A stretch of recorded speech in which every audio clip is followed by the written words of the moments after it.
Yo, what's good, my peoples? It's your boy, Big Chris, aka the Compton Animator, and I'm here to bring you another WWE SmackDown, TNA, and NXT review. No more main event. It hasn't really been anything interesting happening on that show, so I dropped it out. So let's get into the news, then the reviews. So start off, just saw this, the last cover of the last WWE magazine that's coming out in October. Pretty sad to see it go, but it's a much needed thing to go. I'm not sure how many people still get it. Here's a little first cover, last cover thing. It's especially when you have an online now, you have a full website. I don't really see a reason to have a magazine anymore. I mean, it's just a waste of money to me. I'm not sure how many people get it, but it's a waste of money, really is. So sad to see it go, but I fully understand. Next, more info about the WWE video game came out. Over the weekend, they did a roster thing and showed a bunch of people from the roster. And just yesterday, they started showing some video for it. They basically showed a couple of guys' entrances. They showed Goldust, and they showed Randy Orton's entrance for the video game. Looks pretty good. The character models and everything look really nice. The physics of the characters look really nice. So can't wait to see them in-game fighting. I've seen a little bit on it from some of the Gamescom stuff, but it was real like somebody just took it with their cell phone camera type stuff. So that's what you get from that. But I thought it looked pretty good, and can't wait to see more. It's looking really good for the WWE 2K15. Also, I saw that somebody took a photo at one of these live events, and supposedly it shows the Nation Domination 2.0 guys, Kofi, Biggie, and Xavier, back working again together. So hopefully they just cut it off for SummerSlam and for whatever they're going to do next. So we have about 4 weeks to the next pay-per-view. So hopefully this is something that they want to bring back and something that they'll push forward. So next, I also saw this, and this was pretty interesting to me. You have you have Kevin Steen, and you have Prince Devitt. And the interesting thing about this was I was unsure whether or not they're going to let Prince Devitt wear his makeup to the ring. So hopefully this is actually what we're seeing, and they're actually exploring more things with him and letting him exploring more into his character. So can't wait to see what they do more from these guys and stuff like that. Just some original stuff that I saw this week that I wanted to bring to everybody, some little fun stuff. And also, this is one of the things I really wanted to talk about, the WWE title and the look of it. I had a lot of people, and I've heard a lot of people talk about the WWE title and whether they like it or not. So a lot of people really not too much feeling it. It's okay to me. It kind of looks like a championship ring a little bit. You got some stuff there. I kind of have a feeling that they didn't have WWE Heavyweight Champion big on it or anything like that. I can still see it in the little bar at the bottom. I like all the simplicity of it, but it does feel a little bit too simple. A lot of people say they missed the Eagles and stuff like that on the belts. That's not really a big thing to me. And belt is a belt, so I think it looks okay. I do like the customization of the little pack on the plates on the side. I thought things are okay, but yeah, it is what it is, and I think it's an okay belt, and we'll fucking get used to it, just like we got used to the spinner belt. And also Brock Lesnar holding the belt makes it look a little bit better. So also another thing I wanted to talk about, I saw two things this week. I saw the Journey to SummerSlam documentary thing on the network, and it basically talked about the Shield teaming up and where they came from their growing out of the indie circuits, getting into the WWE developmental system, and finally getting onto the show as the Shield. And I thought this was a really good, just really, really nice piece that they put together for the Shield, and just for them, showing everything that they did coming up to that. I also watched and this is just more of them. I also watched the Paul Heyman DVD this weekend, and I forgot to get a picture of that, but that was a really good DVD, even better than the Shield thing.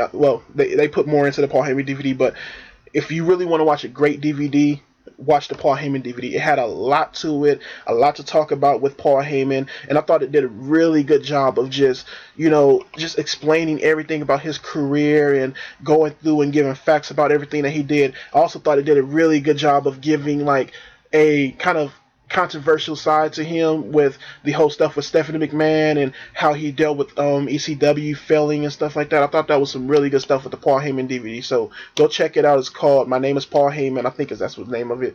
But I'll probably talk about it more next week once I get the special features to the DVD and stuff like that. I just saw the downloaded the iTunes version online from it. So go check that out. Do whatever you need to do to check it out. I thought it was really good. So those were the two little things that I saw this weekend. I'm also playing the WWE card game, which I think is pretty fun right now. Like I said, it's still a little silly game, but it's fun to play. It just eats up time when I'm either on a bus or stuff like that. So yeah, I thought it was pretty okay to play. I just hate that the damn the King of the Ring thing that they have on there, that it takes so long for it to start up and finish. It took like a full, I think almost 2 days for me to get through that full thing. So I wish it was more. And like I fell asleep towards the semifinals of the King of the Ring, so I couldn't really play it because it's like they just choose the match for you and all that other stuff, and I end up only losing in the semi. So I wish those were quicker, or you can just play through it quicker. But I thought it was a pretty fun game. And finally, on main event, they talked about John Cena and Brock Lesnar going at it again at Night of Champions. It's probably the best thing that you can do for these two right now. They don't really have a competitor to go against. Especially Brock Lesnar. There is really nobody right now that's built up enough to go against Brock Lesnar. So it's probably the smartest thing to do for right now, just to kind of find out, okay, who are you going to build up to go against him. To me, I would really love to see the next couple of guys be Big Show and Mark Henry, and you can do either one at the next pay-per-view and do both of them in a triple threat match against him at that pay-per-view after that. I think with Big Show and Mark Henry, you can really get some, just some good storylines out of both of them guys going at Brock Lesnar.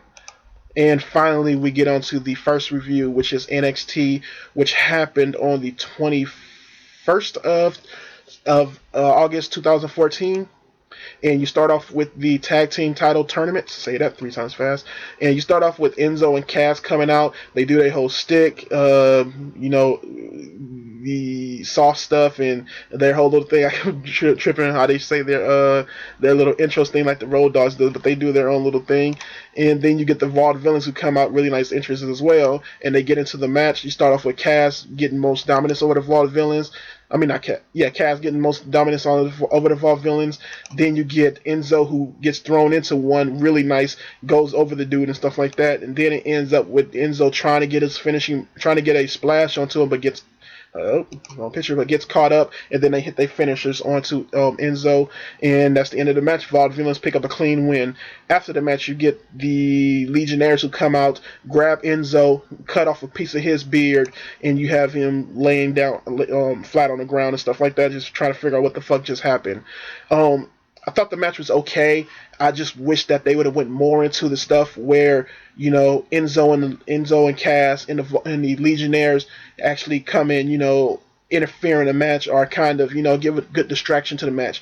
This is one place that I felt that if you're going to do a distraction, this is the perfect place to do it, to where that both of these tag teams look strong, but you also have this team in the Legionnaires that come and interfere with these guys and set up something between them. And you could even did the whole cutting of the beard thing at the end as well.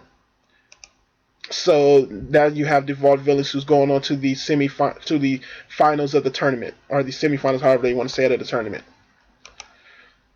Next, you get a backstage interview. Renee wasn't in. I just couldn't find a picture of it, of Tyler Breeze, and he basically says that he was pissed off on what Tyson Kidd did last week on interfering in his title match, and that he's looking for revenge in their match next. And they have a match, Tyler Breeze versus Tyson Kidd. The match I thought it was pretty chill to start off. Both guys going at each other really nice. You get Tyler Breeze, who tries to put Tyler Breeze. You get Tyson Kidd, who tries to put Tyler Breeze into a sharpshooter. Tyler Breeze rolls out the ring, and leaves. Picks up his phone and leaves. And then you get Tyson Kidd, who basically just cheers in the ring after finding out he wins by count outs. and just going crazy, cheering in the ring and stuff like that, and puts on Tyler Breeze's jacket and just start chanting fact and stuff. So I thought this was an okay match. I was okay with the way they ended it. I would have liked to see these two actually had a pretty fun match until they did the ending, but it was okay for what it was. They just speeding up this whole feud between these guys. After that, you got interview with Tyler Breeze where he just basically was pissed off about it, says he doesn't care about Tyson and he just wants to see what's going to happen with whether or not he's going to get a rematch for that title. So after that, you get Enzo, who comes out and he calls himself the Smack Talker Skywalker, and he has a clippers in his hand, and he challenged Sylvester Lefort, I think either both of the Legionnaires or just Sylvester Lefort, to a hair versus hair match. So I'm interested in the match, and they're going to do it at NXT TakeOver. So next you get the Divas match, and it's Becky Lynch versus Charlotte Flair. And one thing I want to talk about with Becky Lynch, they kind of changed her character again. Her first iteration of her character, she was more of an Irish girl. She did a lot of jigging and stuff.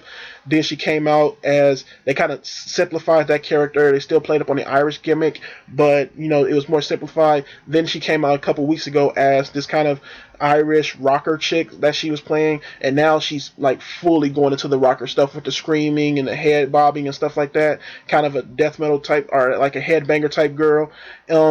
I like the gimmick. I like where they're going with it. I think you can blend both of the rocker chick and the English stuff together. I just wish that, either find a good medium to it. I think that she's kind of like going on the edge of both. With this one, she's being a little bit too much of the rocker chick with the headbanging and the screaming and stuff like that. And I wish she found a happy medium between both. But they have a match, and I thought it was actually a pretty good Divas match between both girls. I think that they did exactly what they needed to do for the match, and went out and did their stuff. You get Charlotte Flair, who hits the bow down to the Queen at the end and picks up the win off of that. And I like that, especially with Renee Young talking about this match, about the kind of rivalry on Instagram or wherever, Twitter, wherever they was having between the both girls, and that they were just, kind of showing off that, who's the stronger person, and you get Charlotte, who comes out to win here. So putting a little bit of character into this match. And I thought that they both did interject some really nice character here. So next you get JoJo, who comes out, who's now doing, not commentary, what do you call it, announcing for NXT, and I guess taking over for Eden, who's now on the main show doing announcing and backstage stuff. So she comes out, does announcing, calls Triple H. As far as JoJo goes, I thought she was okay doing the show, doing announcing and stuff. When she was doing backstage stuff, she wasn't really that good, and we haven't seen too much of her in the ring wrestling, so this may be a fit for her doing the announcing. But you get Triple H, who comes out, plays up to the crowd and stuff like that, then says that on September 11th they're going to have NXT TakeOver. So this is the first time they announced it physically to the whole arena and stuff like that, and actually doing it on TV. So they said that we're going to have NXT TakeOver, and it's going to be on September 11th. Then he said next week they're going to have a special announcement, which is going to be a new general manager. So we don't know until next week who it is. I kind of know who it is, but I'm not going to spoil it here. So NXT TakeOver is September 11th, 2014. It should be a pretty good show. So after that, we get a match between Mojo Rawley and Steve Cutler. They play up Cutler to be this military marine guy, and they also play up Mojo Rawley to be pissed off about what happened with him last week between him and Bull Dempsey. You get Mojo Rawley, who ends up hitting his finisher at the end, and they kind of both got a little bit of offense here, but you got Mojo who hits his ass finisher at the end, and then he cuts a promo onto Bull Dempsey about him being pissed off but still being hyped and shit. As far as this goes, it's a fucking Mojo Rawley segment. I kind of like the look of the Steve Cutler guy, and thought he had a nice look to him, but with Mojo Rawley, he tries to play up mean but still be babyface at the same time, and he's not working, man. Like, his finisher is not working, his clothing choice isn't working for me, and his promo style isn't working for me. It's like everything about this dude isn't working. Like, either he needs to go crazy heel and change up everything about him, or they need to find a good, like, just place for him that's going to make him as a character seem good, but it's not working for right now. So after that, you get your match for the last part of the tag team tournament, and it's Adam Rose and Sami Zayn versus Lucha Lucha, which is Sin Cara and Kalisto. And I thought this was a pretty chill match. Both of these teams going at each other really good. Sin Cara and Kalisto, man, they really did show themselves here, especially Kalisto, who looks like he's going to be a really good, just in-ring working star here.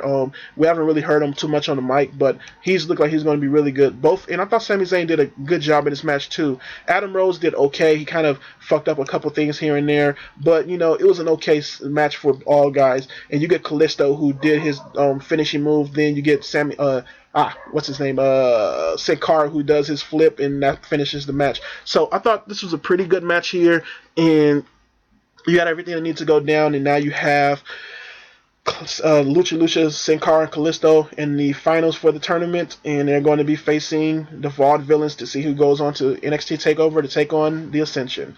So as far as NXT goes, I thought it was actually a pretty chill show, and they had a lot of things that was especially a building up to the next show and building up more of the storyline and stuff like that. This show was more heavily focused on the tag team tournaments, and they also had a little bit of focus on the Divas and the whole thing with the main event guys and I keep wanting to say Sami Zayn, but Sami Zayn was part of it. But also another thing, in that end match with Sami Zayn, that would have been another part where you could have had somebody like Tyson Kidd come out and attack Sami Zayn, or distract Sami Zayn for him to lose instead of his team having a clean loss. That's somewhere else where you could have built up some stuff for him.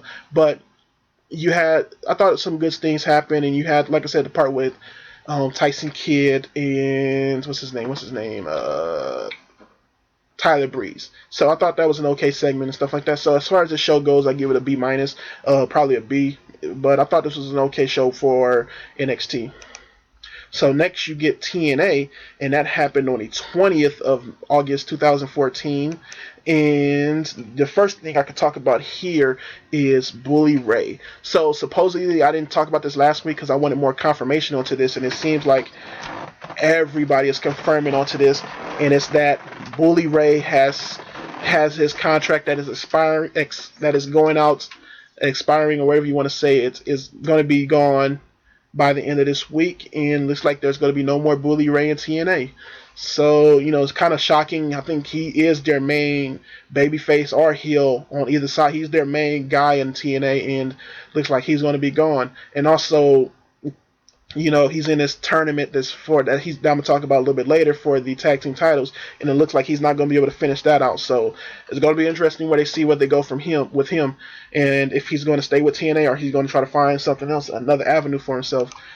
Also, ODB was taken off the TNA website, which I've read, and looks like she's gone from the company as well. So TNA's losing a lot, and they're not going to be open for that long. Plus, they're moving on Wednesdays now, which TNA Impact this week was on Wednesdays, which I watched it, and I guess we can get into it. So this week's show was Hardcore Justice for TNA, their TV pay-per-view. I don't have no reason why they call it a pay-per-view if it's still on TV. But you start off with Bram versus Abyss in a Stairway to Janice match. My main problem with TNA and my main problem with this match is that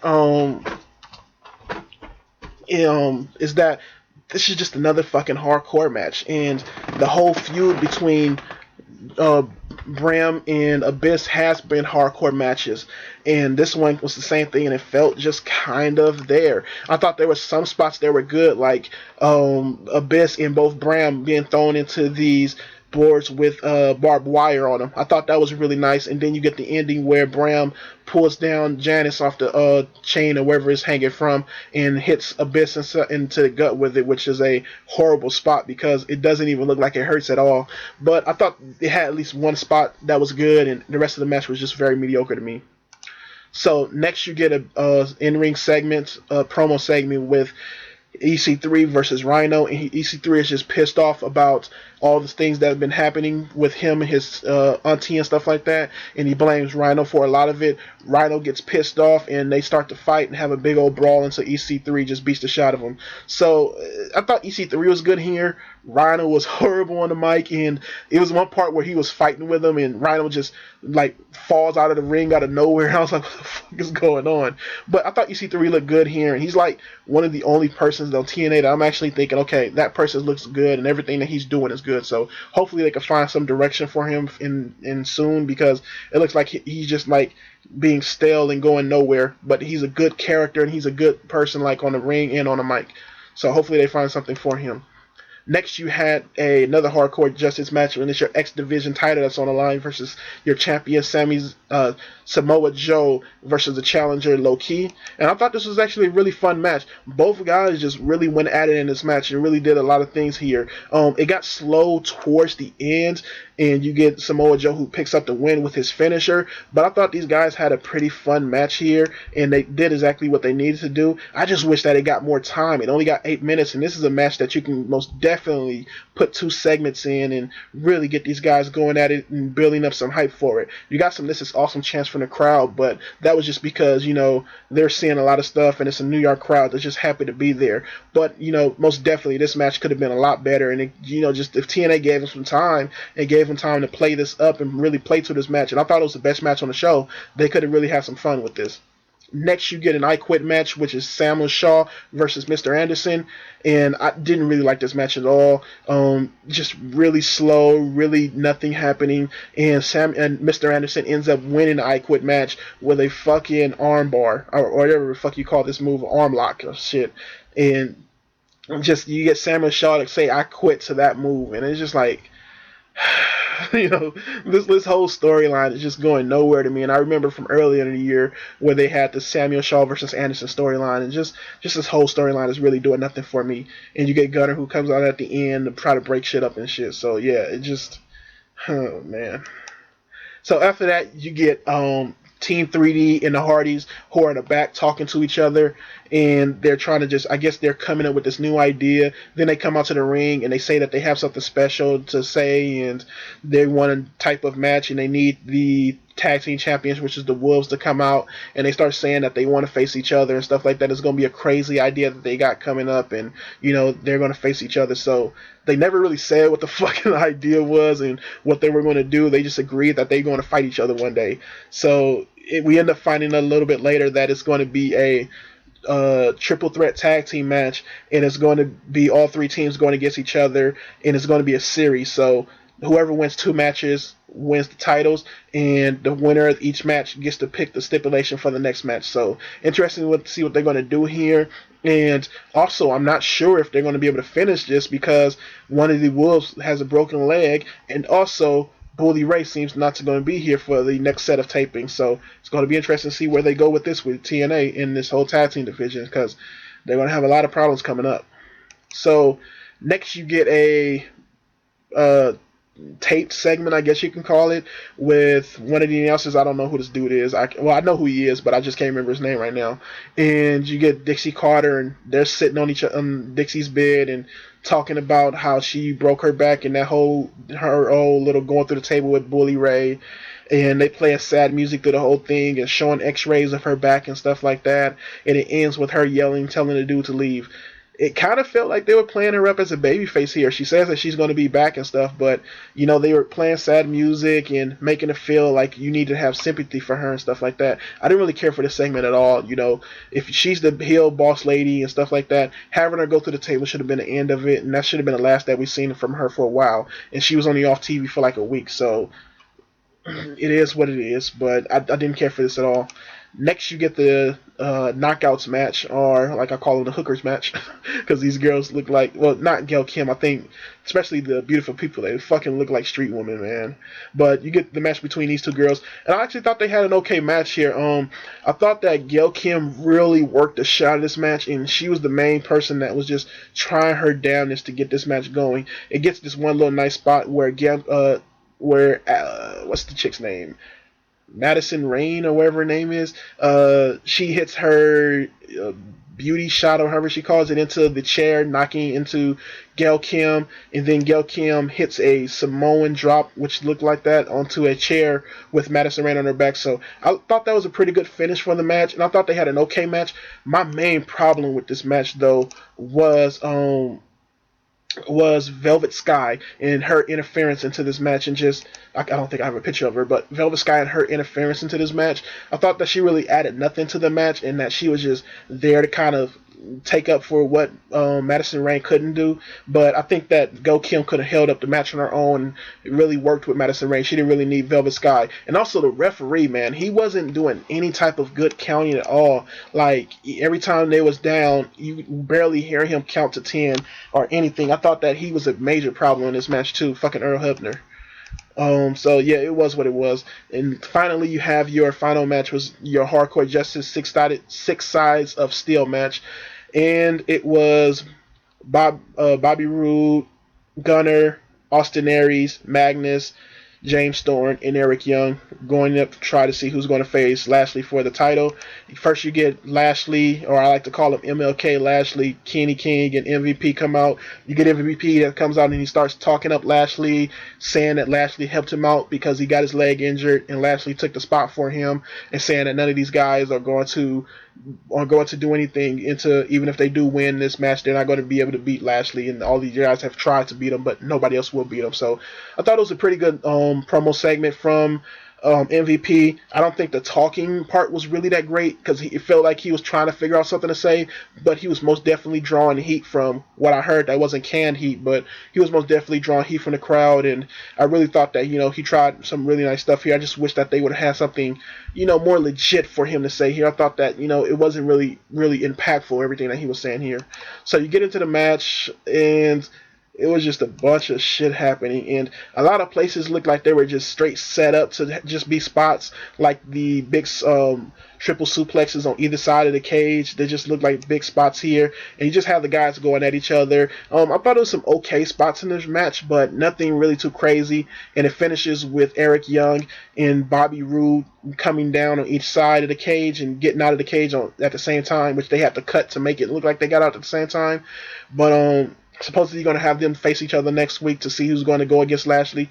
But it was what it was, man. I didn't really feel anything from it. And it goes again to what I've been saying, that these guys, the whole show has had way too many stipulation match, way too many extreme matches. I was listening to a podcast where they said that since June they had like 20 or something stipulation matches.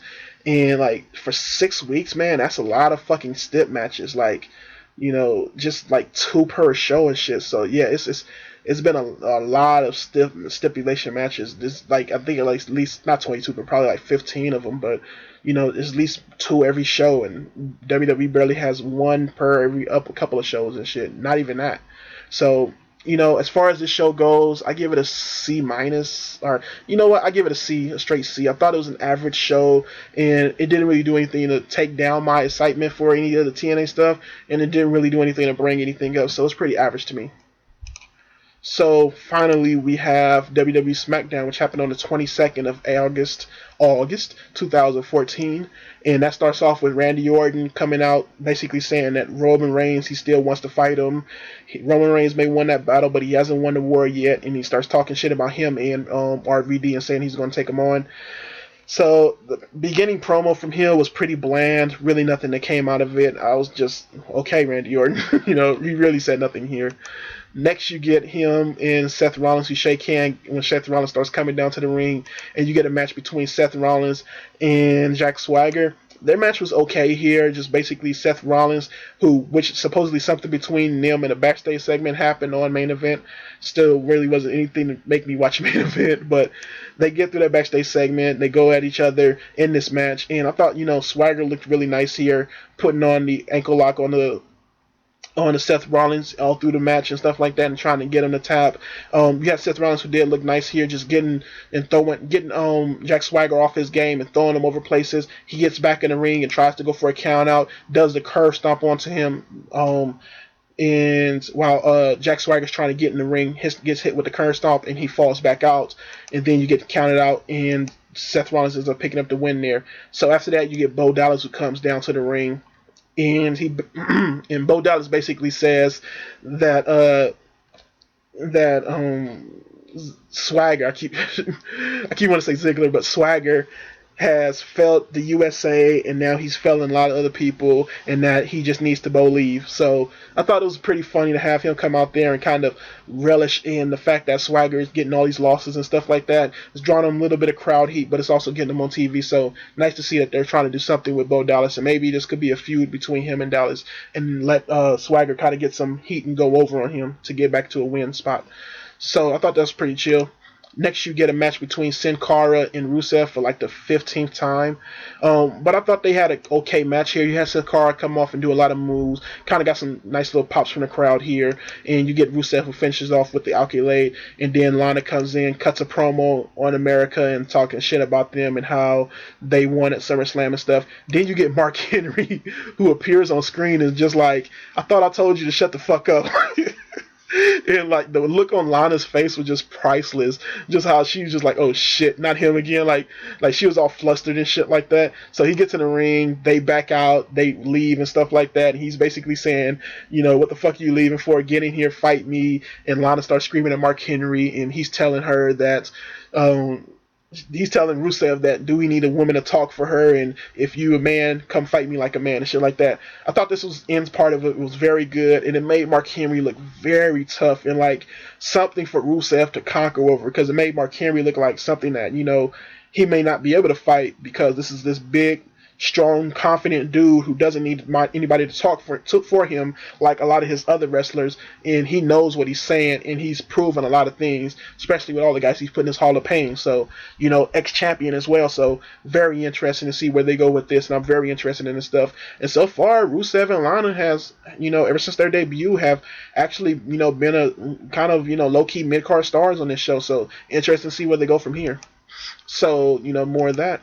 So next you had a match between Randy Orton and Rob Van Dam, and Randy Orton starts by attacking Rob Van Dam in the back after Rob Van Dam was trying to cut a promo, and then they go to the ring where Randy Orton goes to the ring and calls him out. They have their match. Rob Van Dam and Randy Orton start going at it, and Rob Van Dam tries to do his little barricade kick, misses that, and then Randy Orton basically takes him and starts bashing him to a gang of shit on the outside, brings him to the ring, starts mocking him when he gets the chair, and then does an RKO onto the chair, gives him an RKO onto the chair, and just stands tall after that. So I thought the match was okay here. I did like the spot with the RKO onto the chair, and I did like that they're just trying to show more aggression out of Randy Orton, but his character's feeling stale right now. There's nothing really coming out of it. So next you get a Divas match with Paige versus Natalya, a rematch after what happened between them on Monday night. And you get the match where Paige is, starts really taking it to Natalya. She does this whole little sexy thing now where she crawls sexily on the ground, and then she grabs her opponent and starts headbanging into her and stuff like that. The crowd actually gets a really kick out of that, and I like it shows a little bit of her aggression and her feminine side at the same time, so I like that a lot. And it's like pushing more of character on her as well. So Natalya gets a little bit of payback onto the couple of moves here, but Paige starts wrapping her around the waist with her legs, and then you get AJ Lee, who comes out, grabs Paige's title, runs up to the top of the stage. Paige chases after her, grabs her title back, tries to run to the ring before a 10 count, only gets to an 8, gets back in the ring, gets put into a sharpshooter by Natalya, and Paige tries to reach for the ropes.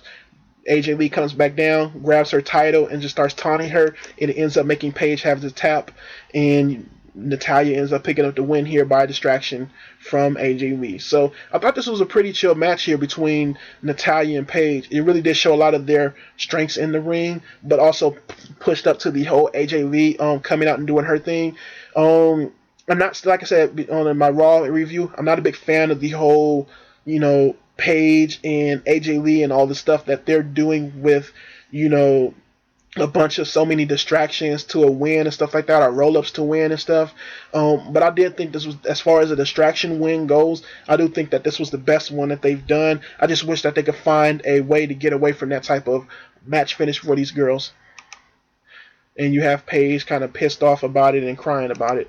So next you get a tag team match with Stardust and Goldust versus the Wyatt Boys, and they get into a tag team match, and you get Stardust, who starts taking up a beating first, then the Dust Brothers kind of come back for a little bit of a kind of maneuvers onto them, and I actually like the way Cody Rhodes kind of like, I think I said this before, but the way he changes up his style for while he Stardust, I think that's really cool that he does that. Unlike somebody like Willow, who just basically put on a mask and did the same Jeff Hardy moves.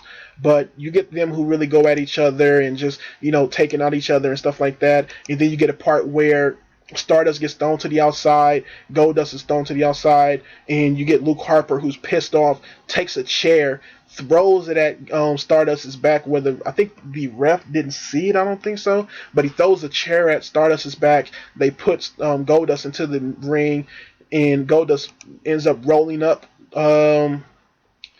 Luke Harper and picking up a win here. But after that, you get no. Matter of fact, that's right. I think that's what happened. That's Stardust and Goldust rolled up Luke Harper, and then they got a win off of that.